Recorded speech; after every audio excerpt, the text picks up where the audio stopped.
Fala pessoal, sejam bem-vindos a mais um vídeo do Terrorífico. Eu sou a Jess e no vídeo de hoje eu vou ler para vocês mais algumas histórias cabulosas.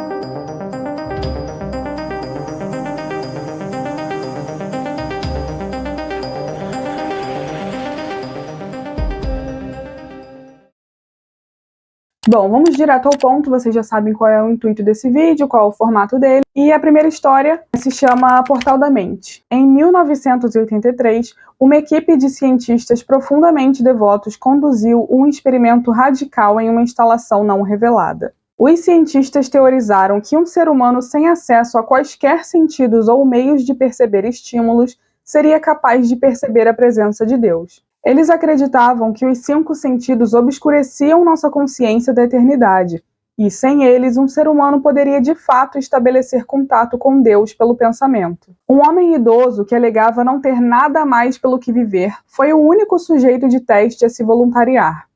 Para purgá-lo de todos os seus sentidos, os cientistas realizaram uma operação complexa na qual todas as conexões nervosas sensoriais com o cérebro foram cortadas cirurgicamente. Embora o sujeito de teste mantivesse a função muscular completa, ele não conseguia ver, ouvir, saborear, cheirar ou sentir.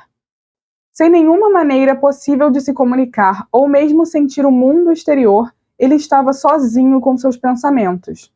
Cientistas o monitoraram enquanto ele falava em voz alta sobre seu estado de espírito em frases confusas e arrastadas que ele nem conseguia ouvir. Após 4 dias, o homem alegou ouvir vozes abafadas e ininteligíveis em sua cabeça. Presumindo que fosse um início de psicose, os cientistas deram pouca atenção às preocupações do homem.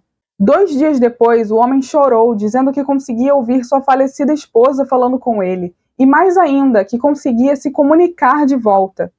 Os cientistas ficaram intrigados, mas não se convenceram até que o sujeito começou a citar os nomes de parentes falecidos dos cientistas. Ele repetiu informações pessoais aos cientistas que apenas seus cônjuges e pais falecidos teriam conhecimento. Nesse ponto, uma parcela considerável dos cientistas abandonou o estudo. Após uma semana conversando com os mortos por meio de seus pensamentos, o sujeito ficou angustiado, dizendo que as vozes eram avassaladoras. A cada momento acordado, sua consciência era bombardeada por centenas de vozes que se recusavam a deixá-lo em paz. Ele frequentemente se jogava contra a parede, tentando provocar uma resposta de dor. Implorou aos cientistas por sedativos para que pudesse escapar das vozes dormindo. Essa tática funcionou por 3 dias, até que ele começou a ter terrores noturnos severos. O sujeito repetidamente disse que conseguia ver e ouvir os mortos em seus sonhos. Apenas 1 dia depois, ele começou a gritar e arranhar os olhos inoperantes, na esperança de sentir algo no mundo físico. O sujeito histérico agora dizia que as vozes dos mortos eram ensurdecedoras e hostis, falando de inferno e do fim do mundo.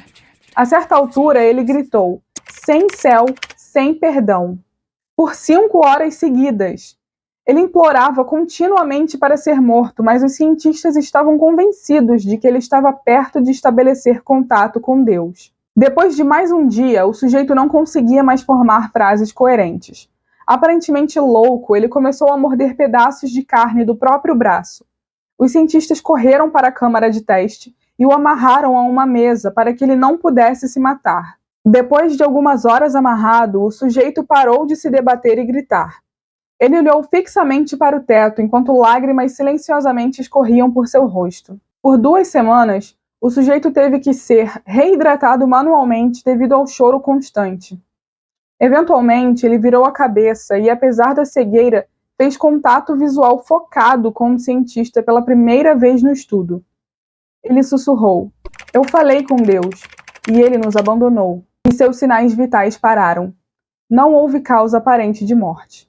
Crédito anônimo, creepypasta.com. Agora nós vamos para uma história chamada O Barulho, que eu vou ler agora pela primeira vez com vocês. Eu não sei quando começou exatamente, mas eu percebi há algumas noites. Ainda era cedo, entre 6h30 e 7 da noite. Eu estava assistindo televisão na sala e eu ouvi esse barulho. Era baixo, fazia toque, toque. Tinha um intervalo de uns 3 segundos entre um toque e outro. Inicialmente pensei que era meu sobrinho de 3 anos quebrando alguma coisa escondido, mas o barulho vinha da entrada da casa, que estava com a luz apagada. Não poderia ser meu sobrinho porque ele tem medo do escuro. Eu percebi que o barulho vinha debaixo do carro. Então, o mais provável era que fosse algum animal saltante, como um gafanhoto ou um sapo, que estivesse embaixo do carro preso, tentando sair, se batendo contra o fundo enquanto saltava. Minha suspeita se confirmou quando eu liguei a luz da garagem e olhei embaixo do carro. Não vi nada, mas o barulho parou do mesmo modo, como grilos param de cricrilar quando a gente se aproxima deles. E voltou quando eu desliguei a luz e saí de lá. Que bicho chato, eu pensei. O que me restava fazer era aumentar o volume da televisão e tentar ignorar o barulho. Mas, mesmo o volume da TV estando alto, ao ponto de as outras pessoas da casa reclamarem da altura, eu ainda ouvi o barulho. Como uma espécie de birra, eu decidi ver o filme até o final, mesmo com o barulho me perturbando. Depois decidi ir para o meu quarto para me distanciar mais. Funcionou por um tempo, eu li um pouco, depois fiquei no celular até sentir sono. Quando o sono veio, eu apaguei a luz do quarto e dormi. Não sei que hora da madrugada era quando acordei no meio da noite. Eu não olhei porque não importava, eu só queria voltar a dormir, pois tinha que acordar cedo de manhã para ir para o trabalho. Mas antes que eu conseguisse, eu ouvi. Era um barulho igual ao primeiro, só que um pouco mais alto, como se a fonte do som estivesse mais próxima, mas não podia ser o mesmo. Não faria sentido se fosse. Meu quarto ficava do lado do quintal, que é o oposto da entrada. A janela do meu quarto fica próxima à torneira do quintal, então pensei que esse novo barulho era o resultado da água batendo no fundo do balde quando a torneira pingava. Tentei ignorar e voltar a dormir, mas o barulho, apesar de não ser alto, me desconcentrava. Era irritante ao ponto de eu chegar a pular a janela para fechar direito a torneira. E, para minha surpresa, ela não estava pingando. Voltei para dentro e conferi a pia da cozinha, a do banheiro, o chuveiro e até a caixa de descarga do vaso sanitário. Nada estava pingando. Sem sucesso aparente, eu voltei para o meu quarto. Quando cheguei, percebi que o barulho havia parado, pelo menos por enquanto. Eu deitei, peguei o cobertor, liguei o ventilador e no exato momento em que desliguei a luz, o barulho voltou e dessa vez estava dentro do quarto. Me veio à mente uma última explicação possível. O ventilador devia estar com uma engrenagem quebrada e esse barulho era o estalo da engrenagem. Quem já segurou um ventilador para ele não girar alguma vez só por curiosidade ou outro motivo, sabe que as engrenagens estalam quando se faz isso. O teste dessa hipótese foi o que me assustou pela primeira vez. No momento que eu liguei a luz para examinar o ventilador, o barulho parou. O ventilador ainda estava ligado e não emitia nenhum som de estalo semelhante aos toques do barulho. E alguns segundos depois que eu desliguei a luz, ele voltou. O barulho só era ouvido no escuro. Eu lembrei que o barulho de baixo do carro parou quando eu acendi a luz da garagem. Não tinha barulho quando eu estava lendo com a luz do quarto ligada. O barulho do quintal parou quando eu abri a janela para ver a torneira. Quando eu fui conferir as torneiras da cozinha e do banheiro, não tinha barulho porque a luz do quarto ficou ligada e o barulho voltou quando eu desliguei a luz. Eu comecei a ficar paranoico. Meu quarto tem um interruptor ao lado da cama, então eu podia ligar e desligar a luz sem ter que levantar. Eu comecei a fazer isso várias vezes e o resultado foi sempre o mesmo. O barulho parava quando a luz acendia e voltava quando a luz apagava.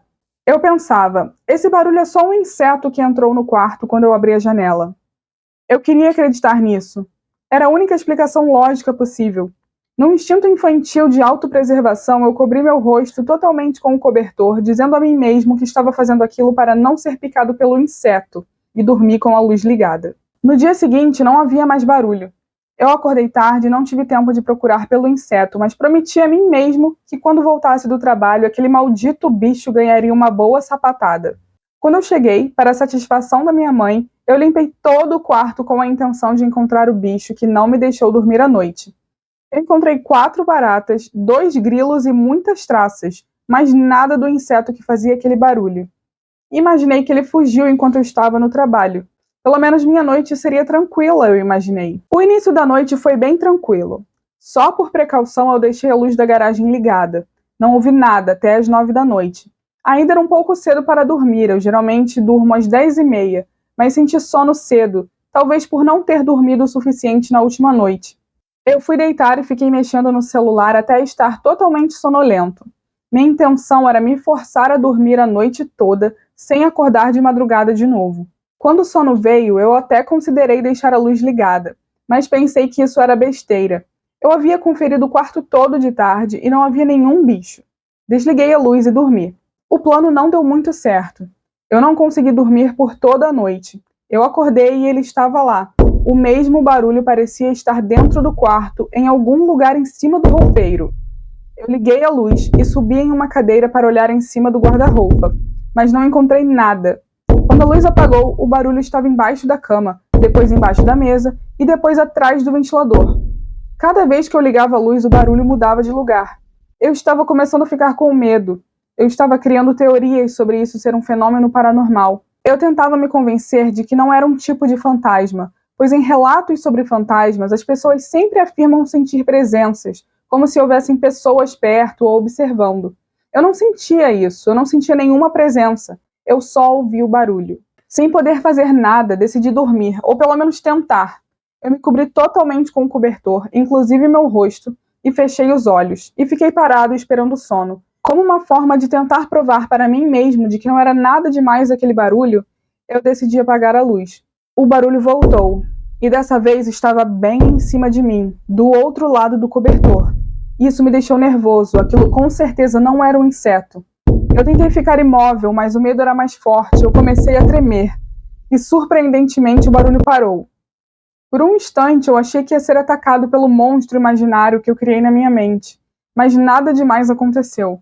Ele só recomeçou num ponto mais distante, como se meu movimento tivesse feito ele se afastar. Nesse momento eu percebi que não era exatamente a luz, era a minha presença que fazia ele parar. Ele se escondia quando eu procurava, era uma espécie de jogo de provocação. Seja o que for que estivesse fazendo barulho, só fazia quando estava a uma distância segura ou quando achava que eu estava dormindo. Eu me sentia como o guarda dorminhoco de uma comédia dos anos 90. Quando eu mexia, o barulho parava. Quando eu parava, o barulho voltava. Era como se fosse uma criança com medo de eu acordar e pegar ele no ato de uma travessura. Isso me deu uma certa coragem, pois parecia que ele tinha medo de mim. Mas também me preocupou, pois finalmente eu me convenci de que o que fazia o barulho sabia o que estava fazendo. Cheguei a consultar um médico psiquiatra com medo de estar tendo alucinações, mas os exames indicaram que minha saúde mental estava perfeita. Cheguei a pesquisar rituais para expulsar fantasmas e criaturas sobrenaturais, mas nada funcionou. A situação só piorou, pois depois deles o barulho percebeu que eu sabia sobre ele, sabia que ele era um ser pensante. Ele parou de se esconder. Ele não espera mais a noite, nem que eu durma ou que a luz se apague. O barulho agora me perturba o dia inteiro. Eu não tenho mais medo, mas mesmo assim o barulho me irrita, eu não consigo trabalhar ou dormir direito. Onde quer que eu vá, o barulho me acompanha. Não sei o que está fazendo esse barulho, se é um anjo, um demônio, um fantasma, um duende ou um ET.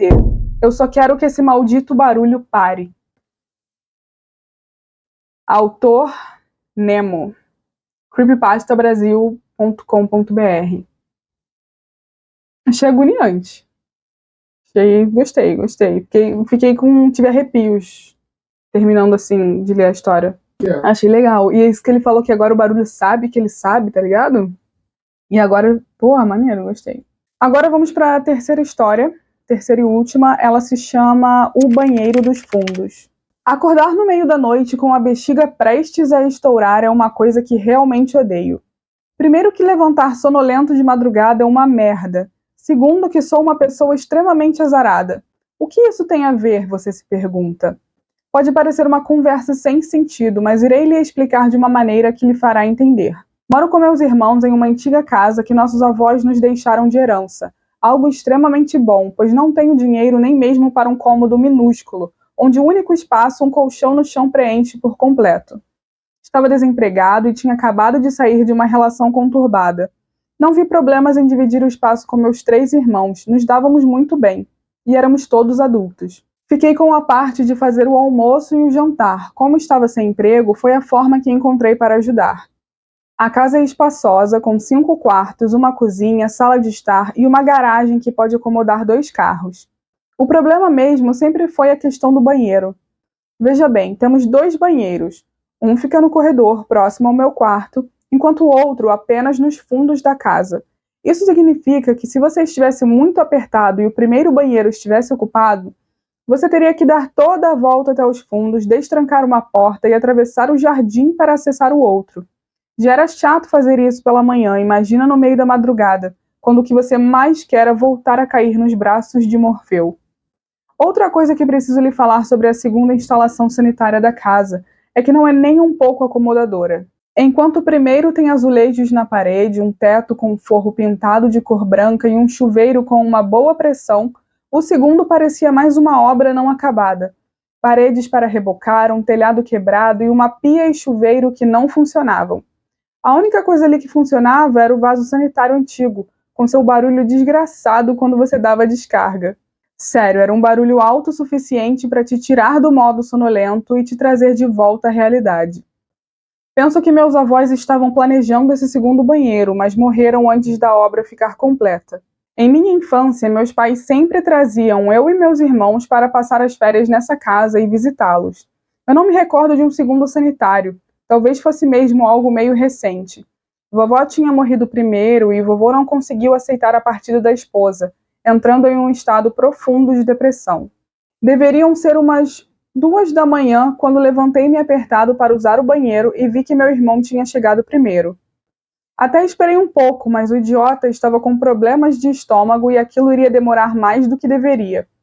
Não tinha jeito, fiz o caminho todo até o maldito cômodo dos fundos a fim de me aliviar.